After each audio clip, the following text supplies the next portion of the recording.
नमस्ते सभी को। आज मैं कहानी सुनाने वाली हूँ। इस कहानी में एक लड़की है जिसने यीशु से प्रार्थना की कि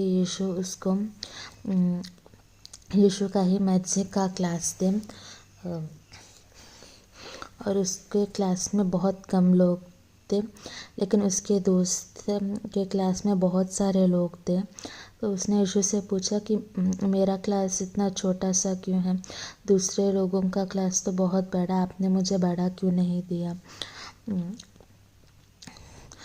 और उसको कुछ दिनों बाद इस सवाल का जवाब मिलता है।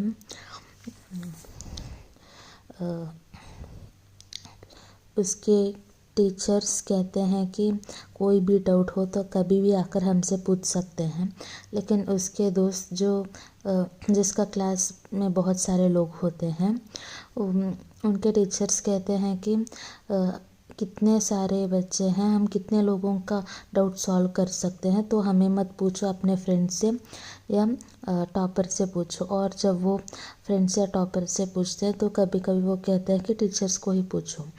और इस लड़के के क्लास में कम लोग थे, तो सभी एक परिवार की तरह रहते हैं। और उसके दोस्त के क्लास में एक दूसरे से कंपटीशन करते रहते हैं।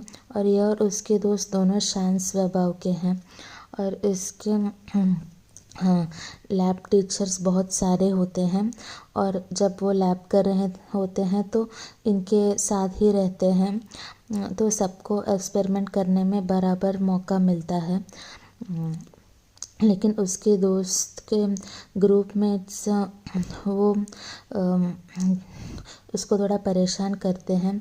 जब उसके दोस्त ग्रुप मेंबर्स को बोलते हैं कि मुझे करने का मौका दो, तो वो कहते हैं कि हाँ थोड़ी देर बाद हम देंगे, थोड़ी देर कह के उसको मौका ही नहीं देते हैं।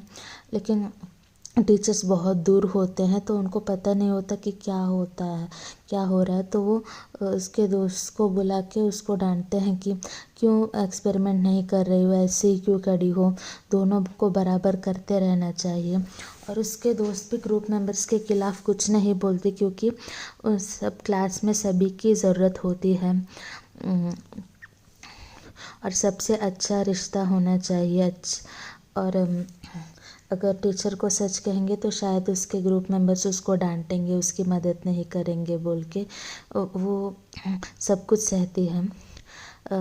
और इसलिए जब इस लड़के को पता चला तो बहुत खुश हो गई और उसने यीशु को धन्यवाद कहा। तो हमें हमेशा यीशु हमारे लिए जो कुछ भी करते हैं उसके लिए यीशु को धन्यवाद करते रहना।